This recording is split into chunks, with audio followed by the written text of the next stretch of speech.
UNSW Founders program is the university's flagship program that helps founders through a signposted journey from early stage right through to going global. Founders 10X is our flagship program where we take the most promising startups and try and get them investor ready by putting support networks around them, mentors, and supporting them on their global journey. We're really excited about our third cohort, the 10X program. We've put together a really awesome 9 teams solving all sorts of problems. We've got blockchain technology, we've got some fintech businesses, and we've also got a sharing economy business as well. But we're really excited to accelerate them on their journey.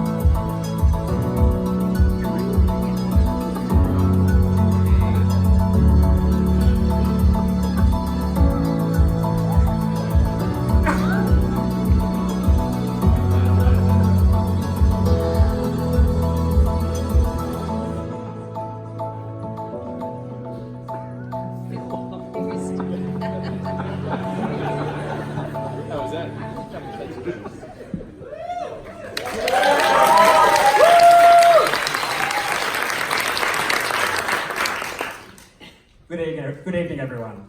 My name's Luke Deacon. I'm the Senior Manager of the UNSW Founders program. To kick off tonight, I'd like to acknowledge the Gadigal people of the Eora Nation, on which place this event happens to sit.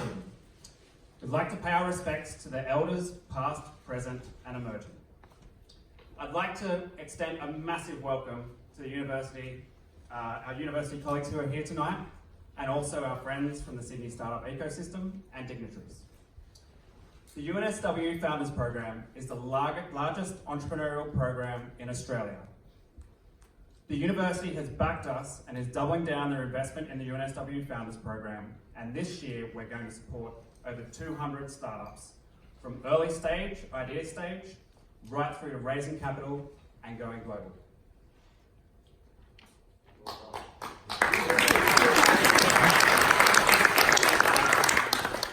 So tonight is around our Founders 10X Cohort 3 Demo Night. So Founders 10X represents the final culmination of that journey. So that journey today, you're going to hear from some amazing founders who are solving real-world problems.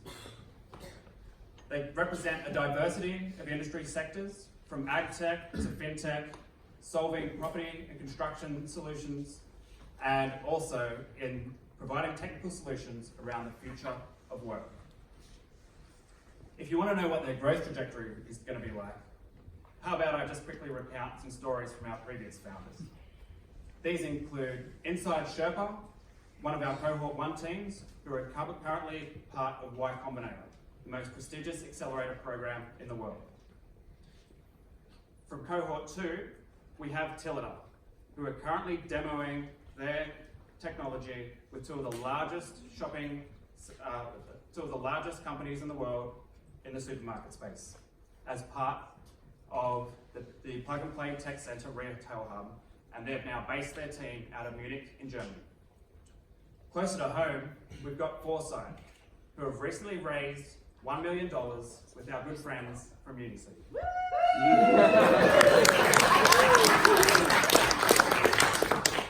I'm going to get in a gratuitous plug for our Cohort 4 of Founders 10X. We've just opened for applications, so if you know any teams, please refer them on.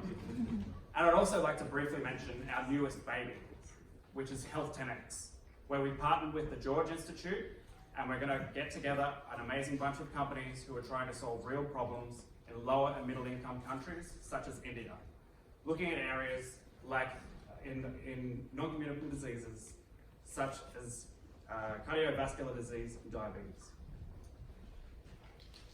So what underpins the success of the Founders program is founders helping founders.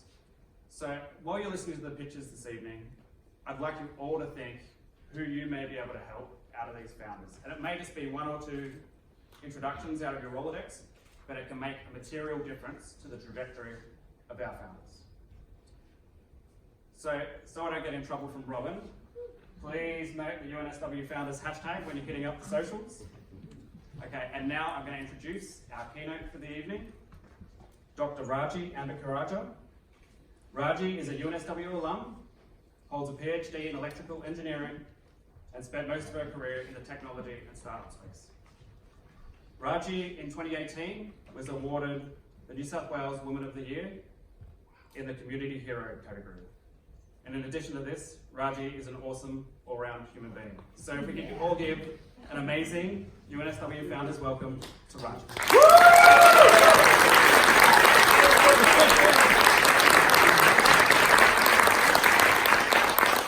Thank you, Luke. Thank you so much for having me here today. My journey as an entrepreneur started at UNSW a little over 10 years ago. Having graduated with an electrical engineering degree, I knew that I never wanted to work for an established company and instead wanted to spend my life creating my own. Creating my own products, creating my own businesses and teams, but most of all, creating my own impact. I wanted to know that whatever it was that I created and built had a positive impact on society, that it solved problems and shifted the way humanity lived for the better. As entrepreneurs, we often think about the end game. We think about where we want our companies to go, how much reach and engagement we have, what we want our products and services to achieve. Sometimes we think about the ultimate end game, how many millions of customers we'll have, how much our companies might be worth one day, how many people will be willing to work with us. But there's a secret ingredient to entrepreneurial success that we don't spend enough time thinking about or talking about because we're so consumed with building the end game product and business. It's an ingredient that often remains dormant right up until you actually reach the ultimate success pinnacle. And unless you actively pursue it and think about it, it could change your company's trajectory. That ingredient is the end game person. What kind of human being do you want to be or choose to be on the entrepreneurial journey? The answer to that question can sometimes be a critical element in determining how significant you, your product, or your business could be. Most of us here know the company Atlassian, one of Australia's great software companies founded by 2 UNSW alumni. My first introduction to Atlassian was in 2011 through a woman named Kate Ellenberg. Kate was a senior developer in internal systems at Atlassian and worked on one of their early applications called Scout. I've never actually met Kate, and she has no idea who I am. Kate died from cancer in her early 30s, and to honor her life, Atlassian donated 100 years of girls' education to Room to Read, a global nonprofit whose Sydney chapter I led for 7 years. And that was my introduction to Kate. While I worked on perfecting the memorial plaque and getting the words right, I learned about Kate's life and her legacy. Because of the energy and spirit that she gave to her life and to Atlassian, girls across low-income countries were now being given the opportunity of education and a brighter future.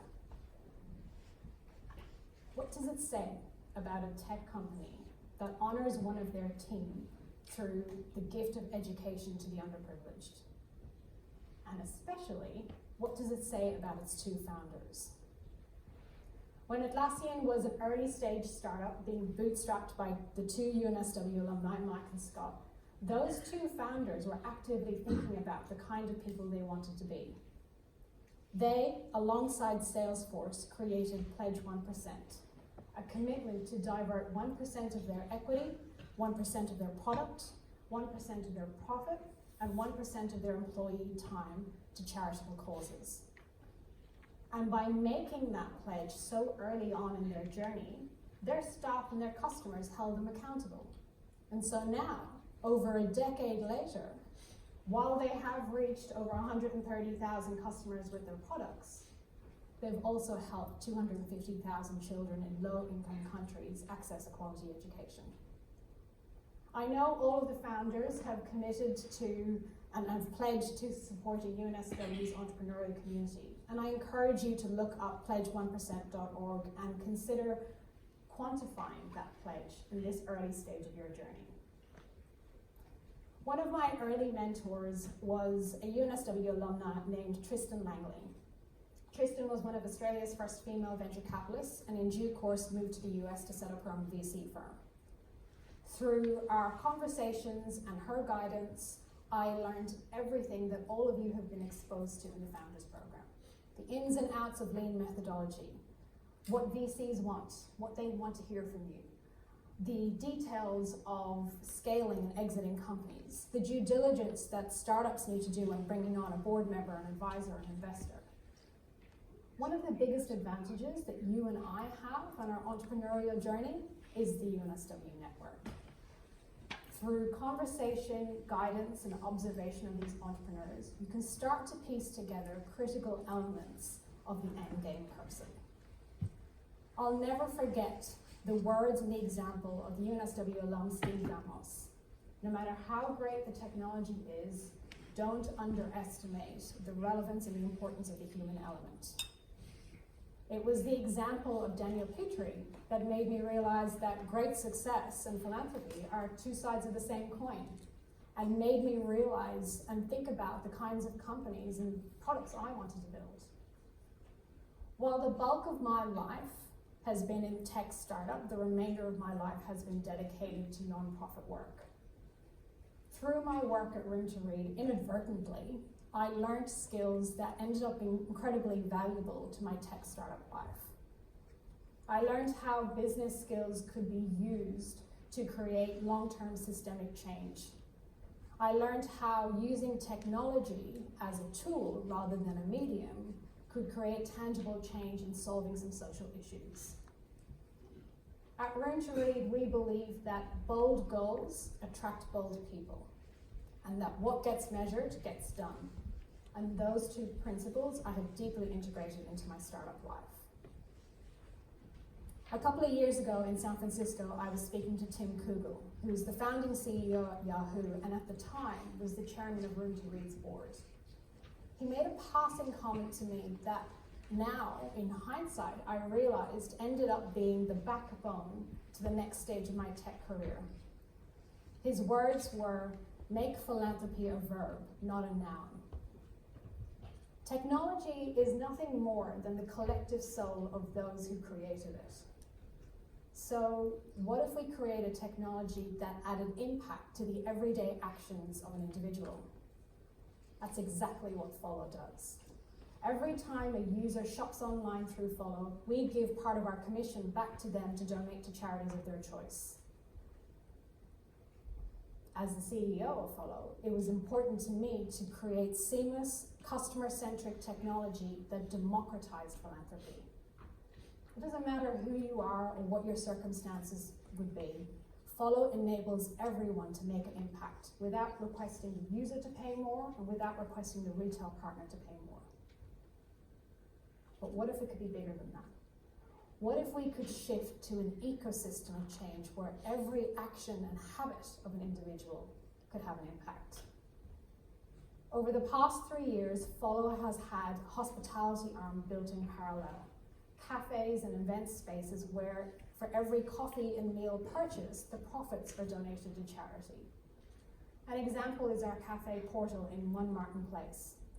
We were the beneficiaries of a property development company named Charter Hall, who had pledged 1% of their product to social good. As a property company, 1% of their product is space. Our cafe is on the mezzanine level of One Martin Place, and from the minute a customer enters the doors, they start making an impact. Purchase a coffee and you cast a vote for the charity that you want to support. Our cafe has a co-working setup, so while you work, your coffee will be served by wait staff who are refugees from our refugee training program called Symbols of Hope. Follow is currently building credit card linking applications so that every transaction from the cafe can be mapped against a Follow account. The intention is to create a larger ecosystem of change where every habit and every transaction has a positive impact. And so over the years, Follow, by having thousands of users and making tens of thousands of donations a year, alongside its sister companies in hospitality, have started to make philanthropy a verb, not a noun. I'll leave you with the words of Satya Nadella, the Microsoft CEO. Put empathy at the center of everything. From the products you launch, to the markets you enter, to your employees, your partners, your customers, put empathy at the center. Chase your endgame vision. You know, make products that allow and empower people to achieve more. But take the time to double down and understand your endgame person and act on it, using it as your true north. Because ultimately, that's going to be the difference between achieving success and achieving significance. Good luck to your pitches tonight.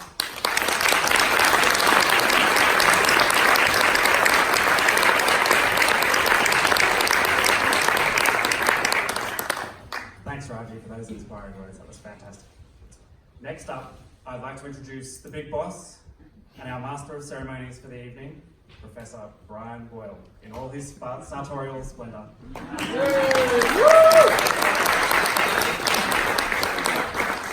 You're wondering why there's a top hat? If you're wondering why there's a top hat on the poster, here it is. Before I start, I'd actually like to say a few words about Raji. Raji, to me, you're an inspiration. And I think the words that you said tonight resonated with everybody in this room. There was a hush around the room listening to your story, your experience. You are a credit to UNSW. You are a credit to everything you touch. Thank you very much indeed. I doff my hat to you.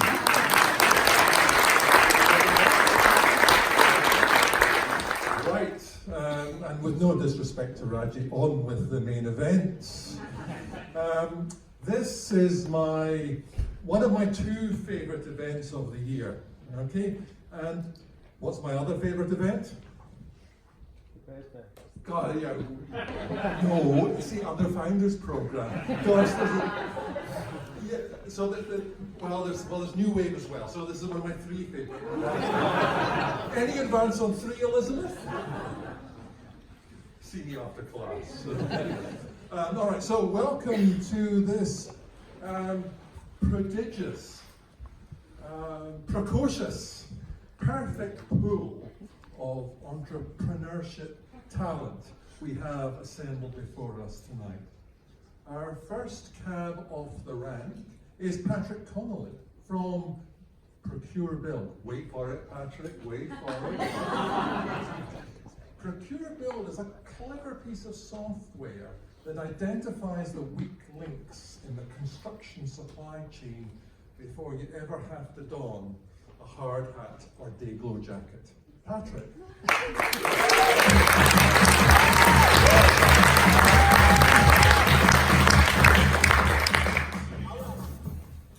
Hi, I'm Pat. I'm the founder and CEO of Procure Build. How many of you have heard about the recent Opal Tower catastrophe? Yes. How about last week's fatal scaffold collapse that killed an innocent 18-year-old apprentice and critically injured another? This was caused by companies that simply shouldn't have been there. Companies with terrible track records. Yet time and time again, these businesses keep slipping through the cracks. Last year, $3 billion was spent on defect rectification within Australia.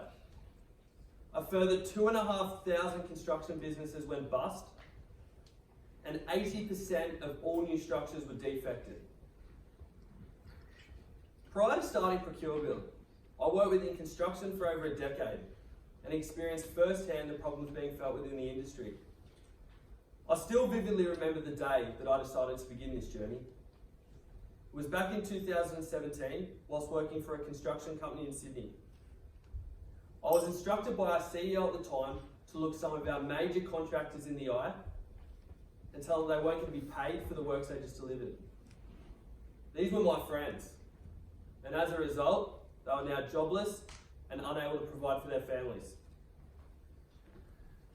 This is the day that I decided to start Procure Build and clean up construction for good.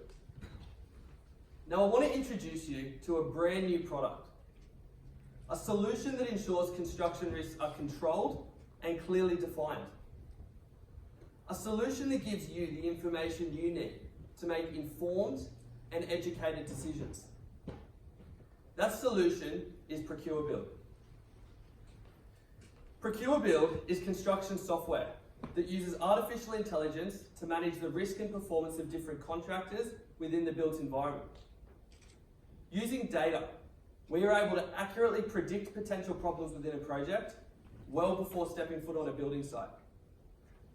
All of our information is summarised into an interactive dashboard that allows teams to drill down into key areas of a contractor's health and performance, providing complete transparency and control over a business's supply chain. Now, the Australian construction industry is worth well over $138 billion and contributes to over 10% of our GDP. It's forecasted that by 2030, the global construction market is set to grow by over 80% to the value of $15.5 trillion. Since launching 6 months ago, we have over 20 letters of intent from some of Australia's leading builders, who have a combined annual turnover in excess of $1 billion. We're close to securing partnership deals with some of the most respected regulatory bodies within the industry, and are about to commence piloting version 1.0 with a number of enterprise clients and universities, including UNSW. Our customer acquisition strategy involves targeting client-side representatives that sit at the top of the construction hierarchy. It's the role of the client-side rep to filter works down to both the head contractor and subcontractor levels. About 80%, or close to $90 billion worth of Australia's construction work, is delivered via this chain of command. Our pilot companies are looking to implement Procure Build as a mandatory project requirement. By engaging one client-side representative firm, we have the potential of reaching over 10,000 new businesses. Procure Build has two main revenue streams. The first is a SaaS business model that charges users a subscription fee and provides access to a verified construction network. The second is an additional charge to manage the risk and performance of different contractors within a project. I founded Procure Build back in 2017 after working within construction for over 10 years. I've worked within both the residential and commercial construction markets and managed projects well over 200 million. Michelle was the founder of a successful online education startup called WorkTrade for over 20 years and brings a wealth of experience and stability to the team. Anton heads up our product development team and has over 15 years experience managing technical teams both within Australia and overseas. We're currently raising $1 million, which will give us an 18-month runway and allow us to build out version 2.0. If you're currently investing, involved within the built environment, or would like to join us on our journey to create a safer, more trusted construction community, then we'd love to speak to you. We're raising money now. Please get in touch. Thank you.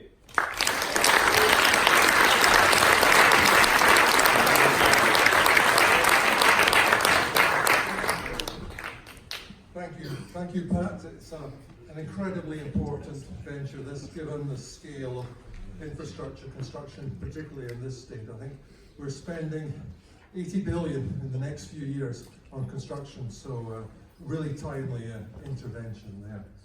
Our next presenter is Kurt Volcom from, I hope I pronounced your name correctly, Kurt, from Perler. And Perler is an online community of trusted investors who are trying to do what the banks should have been doing for many, many years.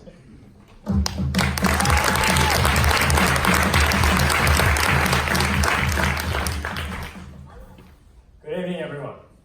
My name is Kurt, and I'm a co-founder of Perler. Perler is an online investing platform that helps everyday people become better investors by connecting them with investors they trust. You see, over the last 20 years, we've had a massive shift. Today, we share things daily. We share our homes, we share our cars, and increasingly, we're sharing our knowledge. We're leaving reviews, we're joining forums, we're helping each other out. And for confident investors, they do the same thing, because the best investors share what they do with their personal networks. They share information, they share strategies, they even share their actual investments. But what is missing is that for everyday people, they don't do this. They struggle to share financial information at all. And because of this, they get worse financial outcomes. So the result is that for investing, one of the most complicated pieces of personal finance, while over 84% want to invest, only 19% actually ever become confident investors. And this is a tragedy because it means that there's $2.2 trillion of lazy money sitting in bank accounts across Australia. So this is where Pearl comes in. Everyone knows they can do better and have their money sitting in a bank account. And what we do is connect everyday investors with people they trust so they can have clear and meaningful conversations in a language that everyone understands so they can invest in shares better. And on Pearl, people can compare portfolios with those investors they trust. They can set financial goals they're actually motivated to achieve. They can easily invest to achieve those goals. And then they can share what they're doing with the people they care about so everyone can get better with their money together. So investing with Pearl is pretty simple, really. Just check out Warren's profile, or a Warren you know, and see how they do it. You can even invest like them in just one click. So, today, Pearl has got some backing from some really big names. We've had a massive achievement as a software company achieving the MVP grant from the New South Wales Government. We're one of 9 stellar companies here as part of this 10X program. And we've achieved we've come to an agreement with the Urban List, a strategic partnership that will have their 2.4 million readers coming to our platform. The goal is to get 25,000 early next year. Everyone knows the scale of the opportunity we're facing. It's 185 million people struggling to invest in advanced economies across the world. Oh, sorry, this is just advanced economies. And 4.5 million is the number in Australia. We want to get 100,000 of those people investing confidently and successfully on our platform by the end of 2022. And we know we can get there because we're unique in what we do. Pearl is combining social with long-term investing, and no one else is doing that. If you look at other social alternatives like eToro, they're all trading platforms. You look at online brokers, your traditional ones like CommSec, NavTrade, they're all just trading platforms as well. They're about buying and selling. But long-term investing is about so much more than that. And everyday people are looking to invest for the long term, and that's rightly so. So the only real option is a robo-advice platform like a Spaceship or an Acorns. But they don't give people the full control they crave. They also don't allow people to compare. So Pearl does all these things. And that's not it, because and that's not everything. Because Pearl is Australia's first freemium investing platform. On our free tier, customers can invest in up to 3 shares for free and have 2 purchases per year. And our team has the skills to pull it off. Hayden, he's been a professional developer since he was 15. He previously worked at Microsoft in Seattle. Nick, he's been a professional money manager here in Sydney for the past 6 years, managing portfolios worth tens of millions of dollars. And myself, I've worked professionally in engineering, in strategic marketing, and in investing. I actually started investing when I was 14, but that's a story for another time. So we've secured funding to get us to our first 1,000 customers. And we're going to prove product market fit, and we hope to do that by early 2020. After that time, we'll be looking to raise our seed round to scale from 1,000 to 100,000 Pearlers. I'm Kurt from Pearl. Please, we'd love it if you join our community so we can share knowledge and build wealth together today. Thank you.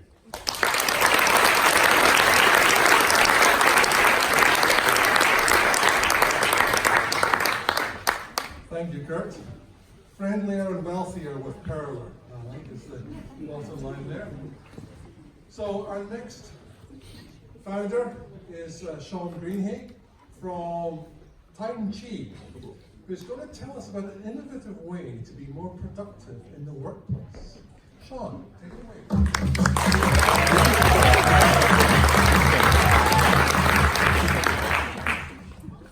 Hi, I'm Sean from TimeCheat. Remember a time when we used to work in offices and cubicles? Today, those walls have come down with the promise that more open spaces are better for not only collaboration, but productivity. But are they? Studies have shown that in open plan workspaces, people are interrupted up to 56 times per day, preventing them from being able to do any deep work and focus. Whether it's Slack, email, the person sitting next to you, or your phone going ping. 80% of these interruptions are seen as trivial. Our brains simply do not cope well with interruptions and the constant task switching, which takes up to 40% of our day, affecting not only our productivity, but also our mental well-being. And from a business perspective, this costs the US almost $1 trillion each year. But everybody in this room has a way that they try to use to get deep work done, whether it's quiet spaces, headphones, or my personal favorite, passive aggression. But none of these quite balance the productivity, deep work, and collaboration that's necessary in modern work. But what if there was one button that you could press to stop all of your interruptions across all of your devices and in your workplace without affecting collaboration? TimeCheat is that button.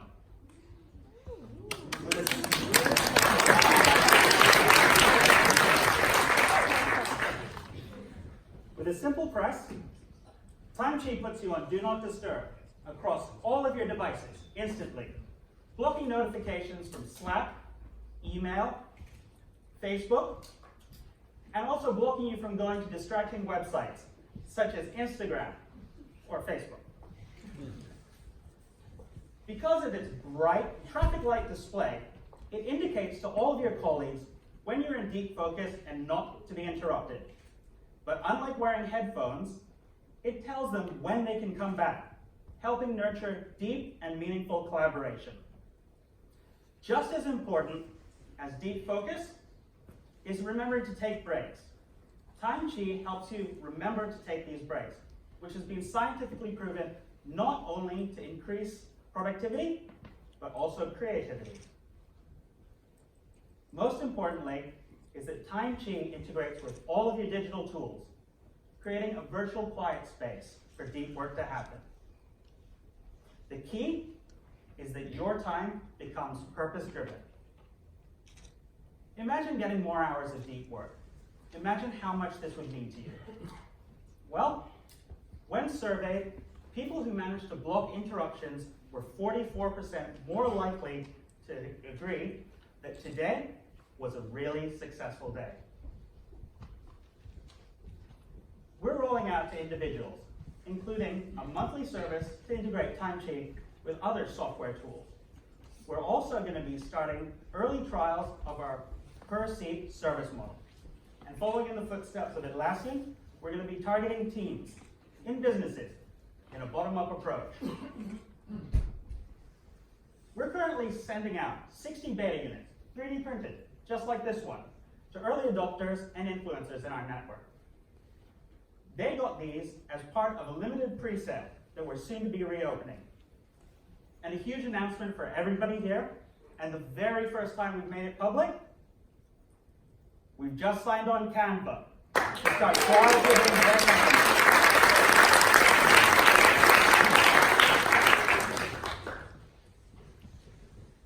TimeCheat is a tight-knit team with a range of expertise from engineering to user research and business. We're developing on a myriad of platforms, and our early betas are giving us deep insights into modern work. And this is all happening in-house. We'll be constantly learning from the data that we get, using machine learning and behavioral research to further increase the impact of our tools. We're also going to be starting to focus on modern businesses who are driving workplace change. Because with our tools, we're going to fundamentally change people's relationship with both work and time. Increasing and helping performance and productivity at work and beyond. We're soon to be opening our seed round for $1.2 million. This will fund production, rollout, and further software development. This will get us to our first 10,000 customers and over $1 million in revenue. Thanks. I'm Sean from Time Cheap, and we're helping you make the most of your time, because in the end, it's the only thing that you never get back. So thank you for yours.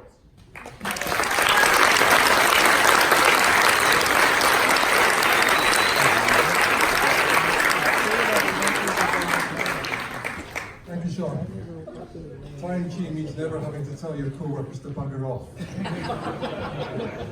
Do you actually have the Vice Chancellor version of this? I've already ordered one. Next up is Andrew Payton-Smith from Jazudo, who's going to tell us about a way to help SMEs manage their business forecasting.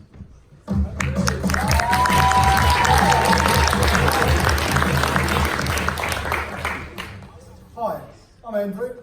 I'm the founder and CEO of Jazudo, and that's my dad. In 1981, I watched my dad go through hell as he was struggling to save his small business in London. Thankfully he got through it, but I've lost it completely. But the personal toll that it took on him personally as well as the family was incredible. My dad's not alone. Up to 80% of small businesses don't make it past their 5th year. And that costs the Australian economy $61 billion alone in 2017. But it's not just financial costs. A recent University of Bristol research report showed that there were 3 key areas where small business owners were affected by business failure. And that was depression, addiction, and even family breakdown. Just think about that for a minute.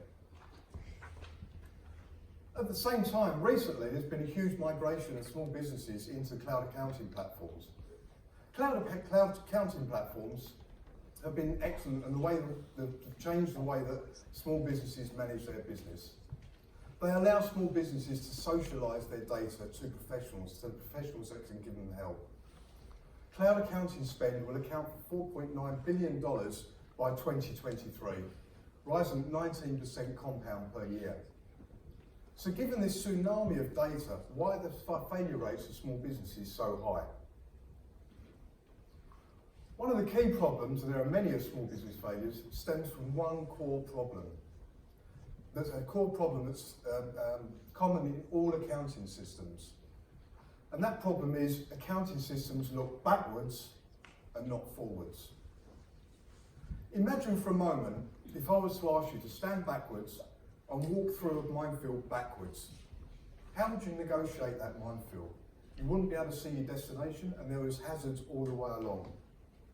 Yet that is what we're asking small businesses to do daily, weekly, monthly and yearly. The solution is Jazudo. Jazudo is an online platform that allows small businesses to predict the future. It integrates with Xero in 3 minutes, and in those 3 minutes builds a dashboard of small business performance, its health, and also its valuation. But not only that, Jazudo builds a core forecasting model with which small businesses can answer key questions in their business. Questions such as, can I employ those new staff? Should I now invest in the new plants and machinery?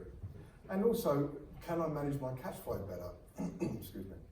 Jazudo uses simple sliders that when moved will change next year's profit and loss, balance sheet, valuation and your KPIs of your business. You can instantly see the effects of your decisions on your business. We've got some good competitors in the market, but none as simple to set up as Jazudo. As we say, it takes less than 3 minutes and there's no fiddly mapping. We also overcome the problem of historical reporting, and with the sliders allows the modelling to be completely dynamic for each small business. We've got a simple yet resilient business model. We're a low-cost software as a service with premium upsell. In the future, we'll be unlock affiliate revenues, API services, as well as aggregated data. We launched our MVP last year and accepted our first paying clients onto the system. We've got 120 clients on the system now, and we've just received a letter of intent from a large business advisory in New South Wales that will mandate the use of Jazoodle to each of their 1,500 new clients that they come on through their company every year.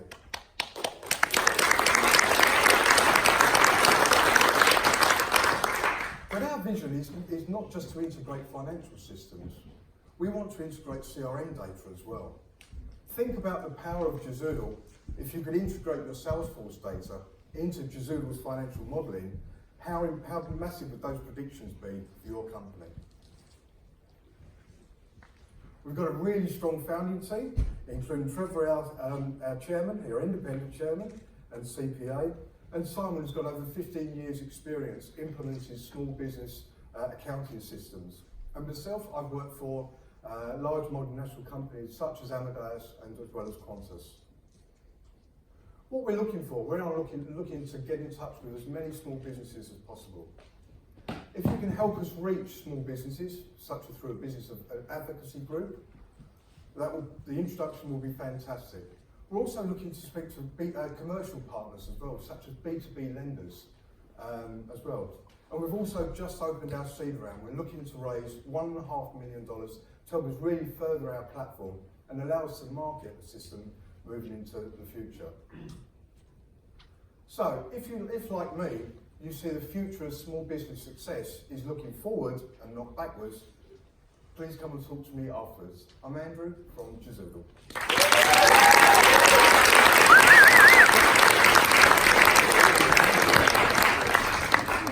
Thank you, Andrew. I don't think you get me to walk through a minefield forwards, let alone backwards.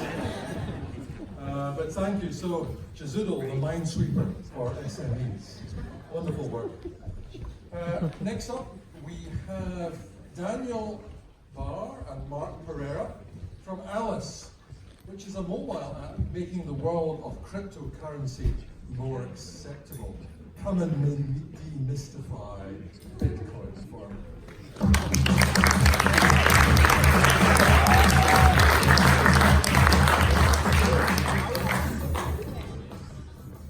Hi everyone, I'm Daniel and this is Mark. We're co-founders of Alice. And we'd like to invite you on a journey with us down the crypto rabbit hole. And this journey is all about mobile wallets. We're all familiar with the mobile banking app or with Apple Wallet, but those are generally restricted to jurisdictions or products are difficult to integrate between them. We're building Alice on the blockchain because it's an open platform for developers to seamlessly integrate and for consumers to access globally, no matter what economy they're operating out of.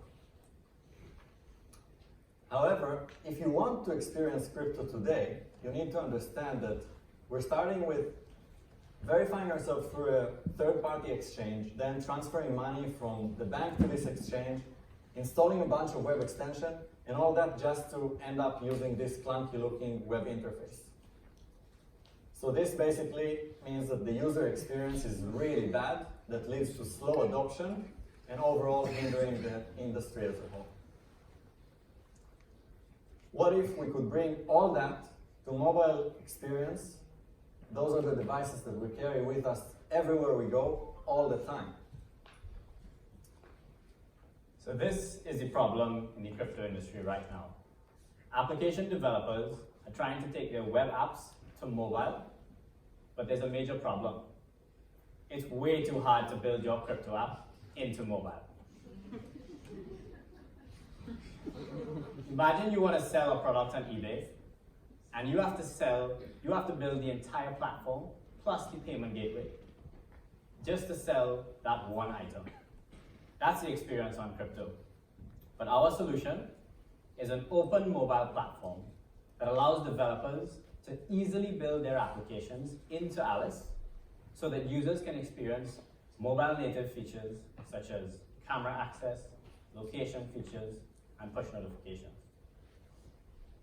We've identified that 70% of these crypto web apps are built in React.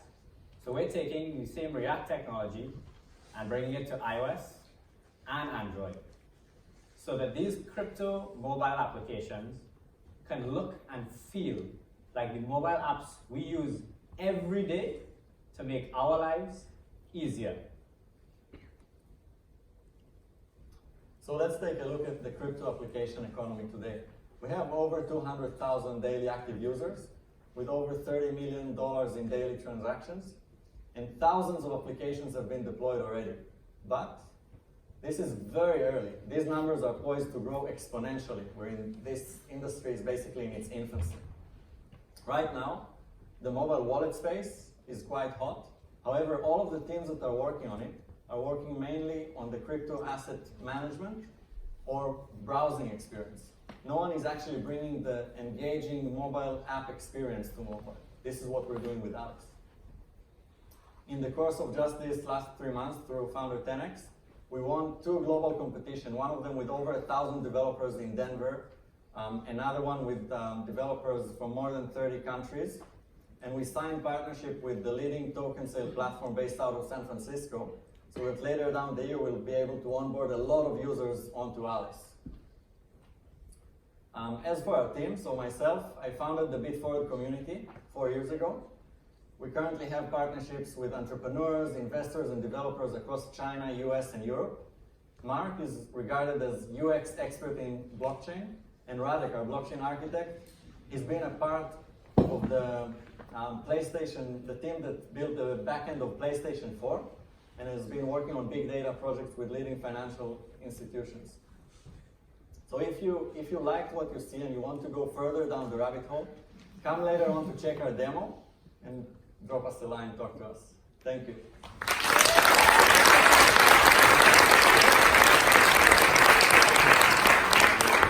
Can we get a selfie with everyone?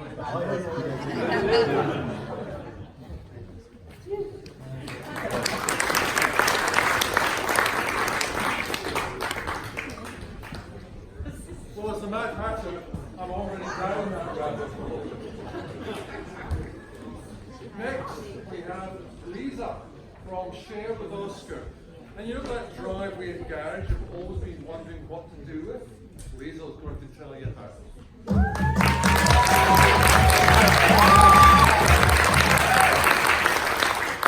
Good evening, my name's Lisa and I'm the co-founder of Oscar. And we're making our cities more livable through sharing. Starting with sharing your parking space. Now, parking remains one of the most dysfunctional parts of urban living. Parking fines, time limits, the endless searching. With just one parking space available for every 6 cars that are looking, there just isn't enough accessible supply. Meanwhile, in Australia, tens of millions of private parking spaces, such as your garage or your driveway or your carport, are sitting empty for the most part of the day where someone else could have been parking. And yet, we're paying a car park like Wilson $89 to park for a day. Each year, Australians are spending $3 billion on parking their cars. Our cities are becoming more and more congested. But we can't just continue to build more of these parking monstrosities on our urban landscape.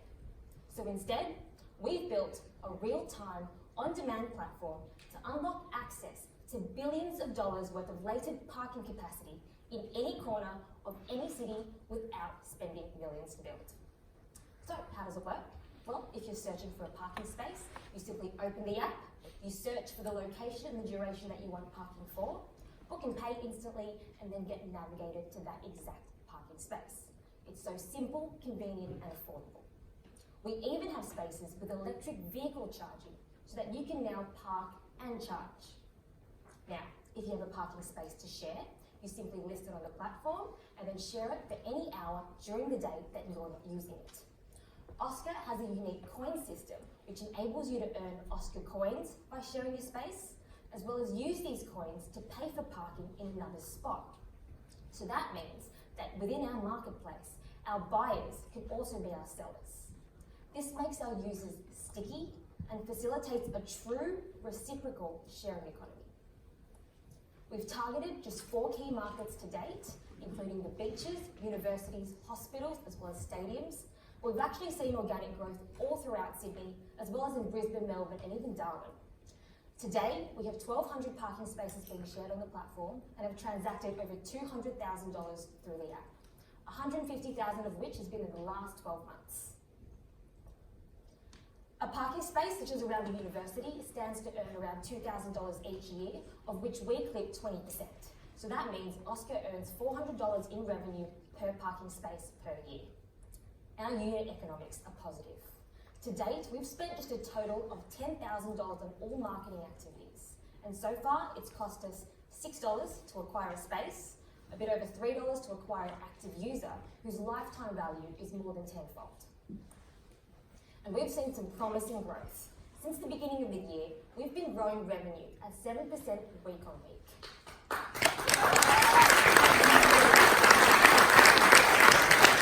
Thanks to the 10X program. In addition, we also have partnerships with the likes of NRL clubs who endorse us to their fans and members to find more accessible parking at games. We also partner with real estate agents such as Ray White, who refer parking spaces onto the platform. And our customers love us. So much so that they're telling their friends and their family, such that 65% of our user growth has been completely organic. And that's because we have users like Emily from Ride, who's referred 67 of her friends and family onto the app. Chris from Kingsford, he's delivered his own handwritten notes to his neighbours, urging them to also share their parking. And not only do they love us, they use us regularly. Last month, 74% of our users transacted through Oscar more than 3 times. We're a team of 3. I'm an ex-management consultant with over 7 years' experience at Macquarie Bank and Deloitte, and I've previously grown and managed an education startup. At Deloitte is where I met my brilliant co-founder Louise, who's an ex-digital consultant, and she's previously launched successful sharing economy products for large corporations. And our lead developer, Dimitri, is ex-Microsoft with over 8 years' experience in full stack. Now, some of you in this room might be thinking, well, what happens to parking come the future of autonomous vehicles? Will parking become obsolete? Absolutely not. These vehicles will no doubt require spaces to stop, to recharge, be maintained, and park during those off-peak periods like 2 a.m. In fact, we see ourselves as the bridge to an autonomous future whereby we enable cities to stop building more parking infrastructure today, and at the same time, we can act as the network of parking infrastructure for these vehicles in the future. And if you still think parking is a declining industry, SoftBank just made a $1 billion investment into a 3-year-old US parking startup. So our cities are rapidly urbanising. Population growth is increasing. We can't just continue at the rate of building that we have over the last century. We need sustainable solutions, coupled with fundamental shifts in attitudes towards ownership, whereby millennials in particular opt to share and rent and borrow rather than own. We believe that now is the time to collectively create smarter, livable cities through sharing. Our unique insight has been in building communities that share, habitual sharers who will share anything, any asset, starting with a simple parking space. So if you're curious about what the future of sharing could look like, or how we'll be making our cities more livable through sharing, then please come and have a chat to Louise and I in the foyer tonight. Thank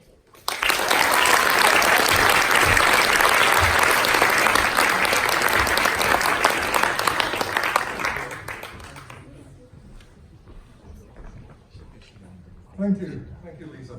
7% growth per week. That's pretty impressive. And I'd like to let you know, Lisa, that during that presentation, Brian from Kensington texted his friend Ian from Chippendale to tell them that he's just nominated his the VC's parking space along with that of the Chancellor and the Nobel Prize winner. So expect a call from my boss anytime soon. Next up we have Puya from Visospace.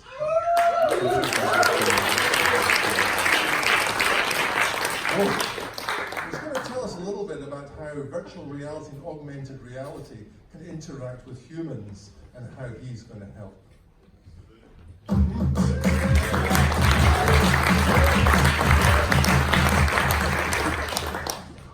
Hi guys, I'm going to put this on the O. Symmetry. There's a lot of you. Are you virtual or real? My name is Puya and I'm from Visualspace. Our mission is to redefine the way people interact with computers. We live in really exciting times. The computer revolution is upon us, and it's not over. Just in one lifetime, we've seen computers go from the desk to our hands, from a utility to things that we cannot live without. And you know, the next stage for computers is to move on to our faces. You know this already as virtual reality and augmented reality.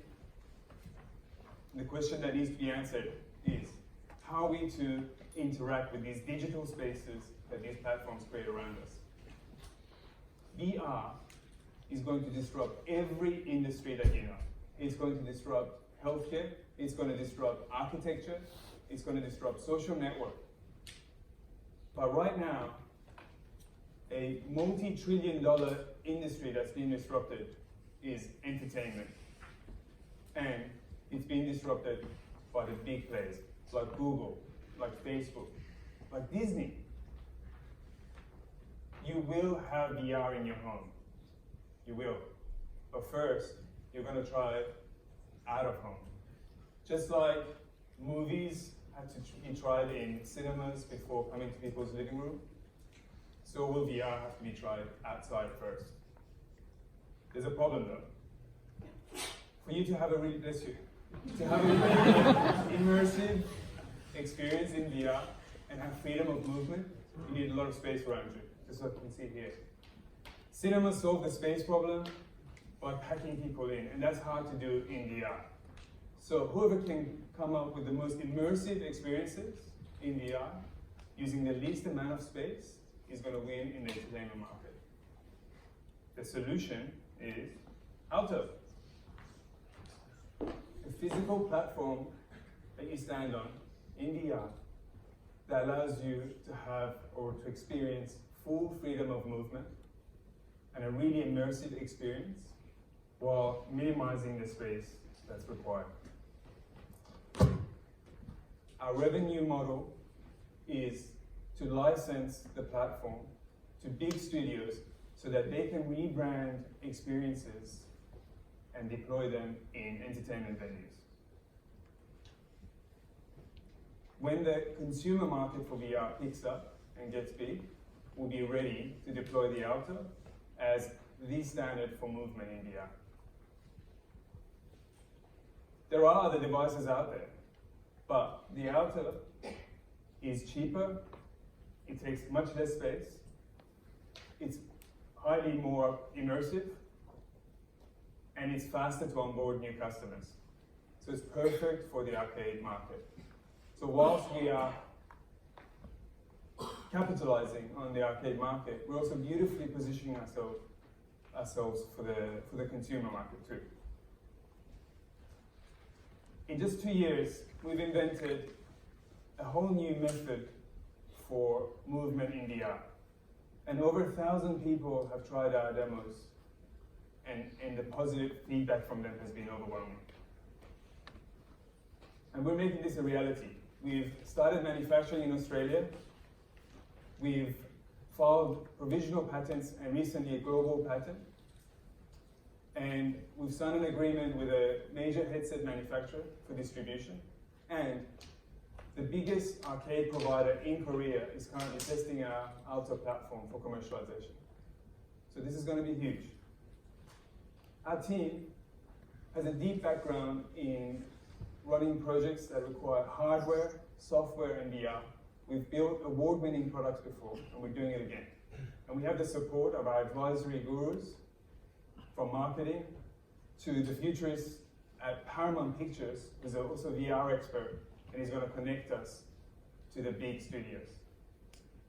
So we're raising our seed round of $1 million to deploy and roll out the Auto into arcades globally and to generate revenue. So, if you're as excited as us about VR, come chat to us after and have a ride on the Auto. We're putting the demo back into demo day. Thank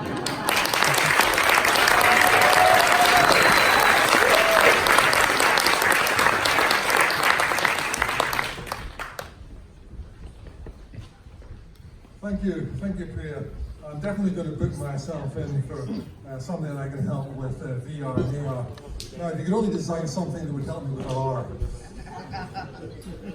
Next up is Alex from, and he's going to tell us how to pronounce it. I don't know if it's Lillaleaf or the Welsh Cleef, or, but he's addressing the very small problem of increasing the world's food supply.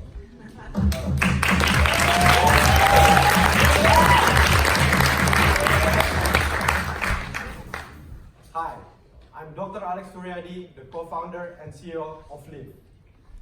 In Leaf, we make the world's most exciting agriculture film, which is this material right here.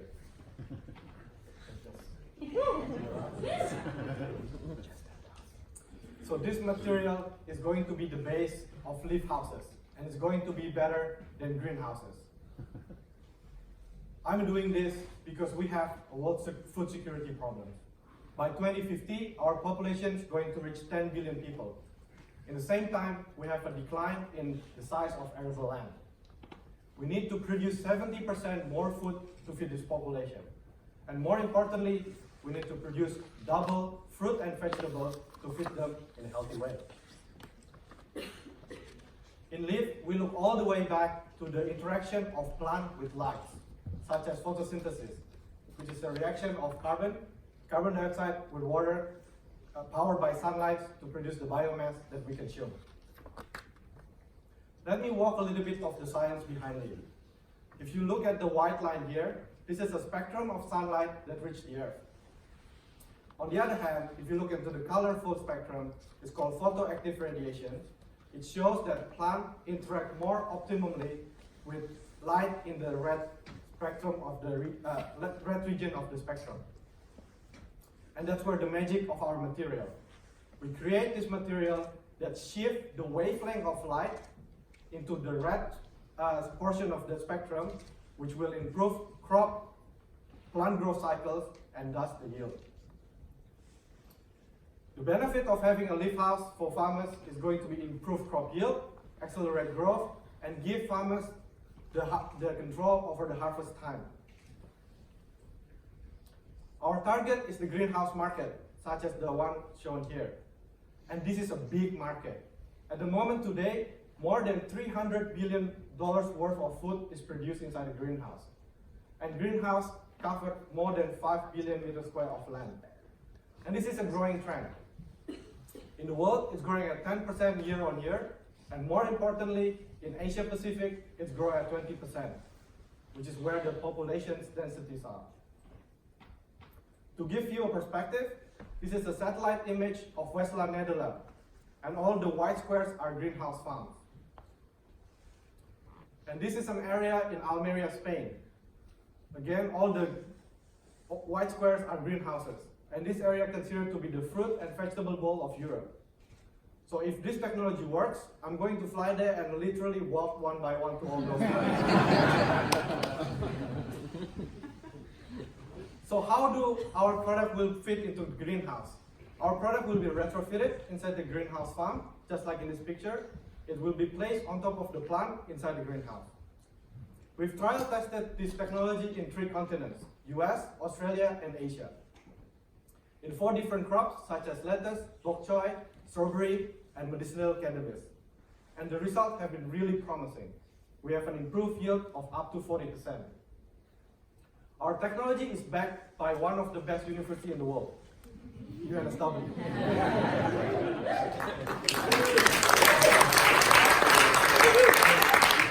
And we have a grant with UNSW and ARC linkage that worth over $500,000.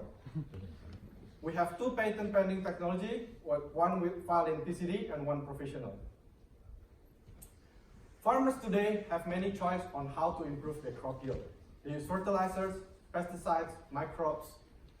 The difference between us and them is we are using our renewable resources, which is sunlight. This makes our technology borderless. If it works today in Australia, it will work tomorrow in US. Because there's no regulatory hurdles, and more importantly, with our technology, there's no harmful side effects such as toxic chemicals to human and environment. What does this really mean, bottom line, for our customers? Let's say a strawberry farm. Today, if they build a greenhouse with a capital, using leaf house will increase their capital expenditure by less than 10%. But it will give them an extra yield of 20% on average. Putting into 5 years, which is the lifetime of this product or more, this will give the farmers a return on investment of more than 300%. Our team is world class. My co-founder, Dr. Alex, is the one who created the magic behind this material, and I put it into polymers, which is my expertise. And I'm very passionate in agriculture. I've been helping my father's business in selling pesticides for over 20 years. But my mom always insists on buying organic food. And as you all know, moms always win. So I have to build a company that is more sustainable and environmental friendly. And we realized we cannot build a company with just 2 Dr. Alexes. So we have a backing of scientific from Professor Thurston and his team in UNSW, and from my father and Dr. Sumantri, who's expert in commercialization. Today, we are raising $1.5 million, and we want to use this fund to transform greenhouses into leaf houses all over the world. If you're interested in sustainable food production, please talk to me in the foyer after this. Thank you.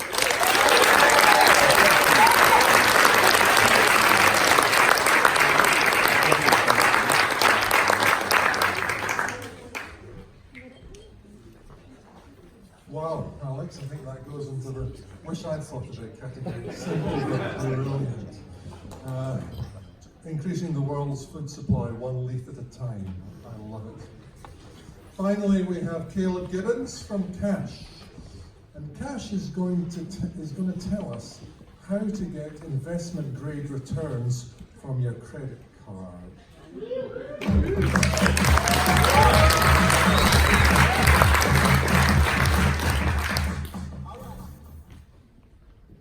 Money is an essential part of life. We all need an everyday account to pay our bills, to get paid, to buy things in the shops or online. But the problem is, everyday accounts are a terrible investment. And I'll tell you why. My name's Caleb. I'm the founder of Cash, and we're building the world's most powerful everyday account. Don't be fooled by introductory offers. If your money's in a big bank, after the first few months, your interest rates will fall to about 0.5%. That's losing 1.5% to inflation every single year. And those losses compound over time. Over a decade, a $10,000 balance will lose over $1,600 to inflation. It's not like your money's just sitting there. The banks lend it out, and they make a killing. They just don't share that money with us. Sadly, there are no other options. You can't use an investment product as an everyday account. They're just too slow. The fastest product available in the market today is an exchange-traded fund, and they trade on 2 business days' notice. That means if you want your money out on a Friday night, you're waiting until Wednesday morning. The solution is Cash, the world's first everyday investment account, where your money generates investment-grade returns and it's accessible at the same time. Our customers receive a bank account number and a MasterCard, and they can send and receive money in real time, just like a bank account. But while money's in the account, it's invested in a range of globally diversified investment options, starting with cash, conservative, balanced, and growth. And this is where it gets really interesting. Investments massively outperform bank accounts over time. History shows that over a decade, a growth fund should outperform a bank account by about 20 times. Banks can't compete with investment returns. We're targeting a millennial segment. You may think that young people want to take more risks with their money, but it's just not true. Millennials are risk averse. They save way more cash than their parents, and they don't want to lose it. Our product gives millennials control over their money, control over how much is at risk and how much is kept safe.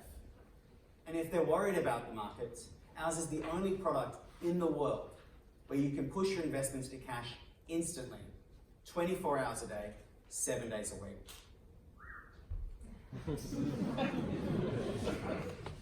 Our revenue model is simple.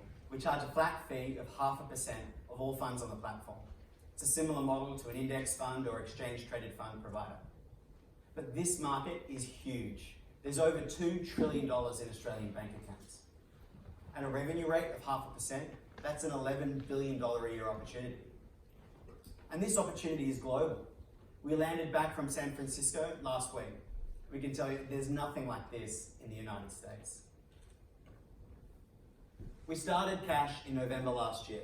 We've made great progress in 3 key areas. We have over 500 signups for our product. Those customers will form a strong base for us to test our MVP. Our MVP is well progressed. We can demonstrate our mobile application to you in the foyer after the presentation. And we've identified all our key strategic partners who connect us to the financial system. We're integrating our system with theirs as we speak. We will launch our product direct to consumers in the 3rd quarter of this year. And then we'll offer white labeled solutions to existing fund managers so that they can also offer an everyday account to their customers. Just imagine if we could put a BlackRock card or a Vanguard card into all of your wallets. Our unfair advantage is our team. I'm the CEO. I was previously an investment funds lawyer in one of the leading investment funds practices in the country. I advised 6 out of the top 7 ETF managers in Australia. Tony Thrassis is our CTO. He was CTO for Vault Bank and Flexi Group. Tony designed and architected Australia's only licensed neobank. And we're also supported by our key advisors in innovation, product, and marketing. We're currently raising our seed round of $2 million. This money will put Cash into market, with the money to acquire customers and take on the banks. Welcome to the journey with Cash, the world's most powerful everyday account. Thank you.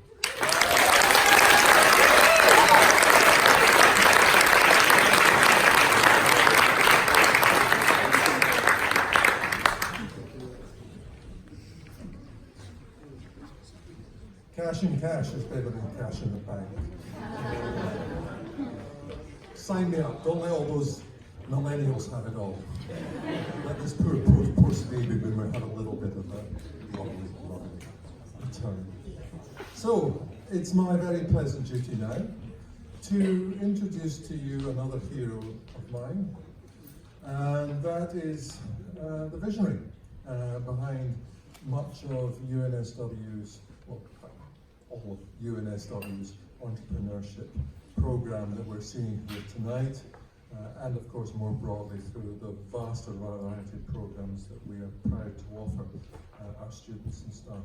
And that person is Dr. Elizabeth Eastland.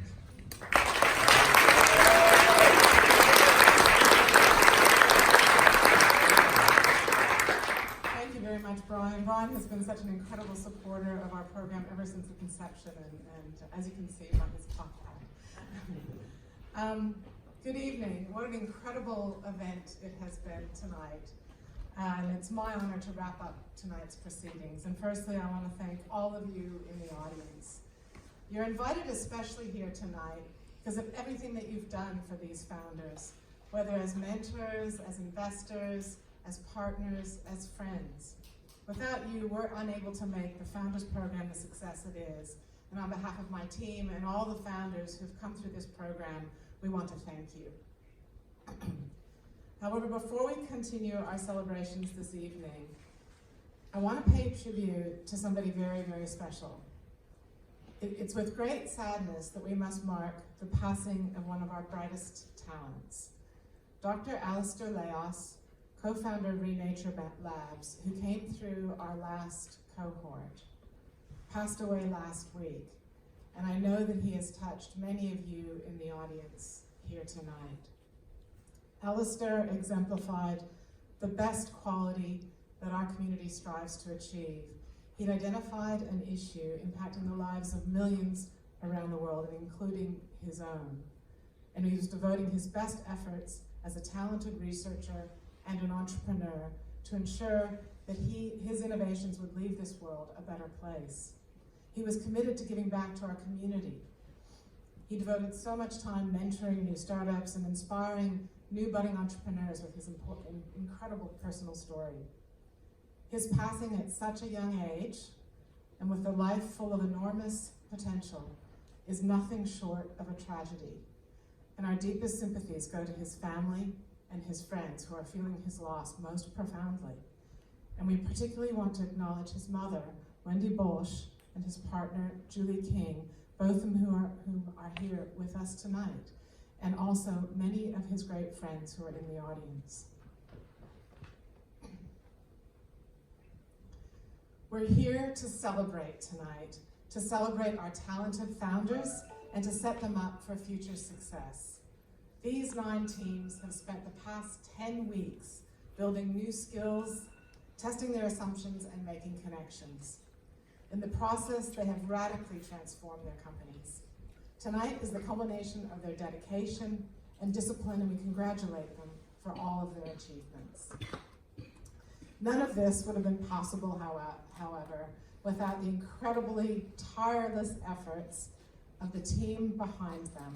So I'd like to ask the founders to join me, especially to acknowledge the effort of our utterly committed 10X program team. Could I ask you to please stand up? Melissa Pye, Phil Duran, and Kristen Phillips.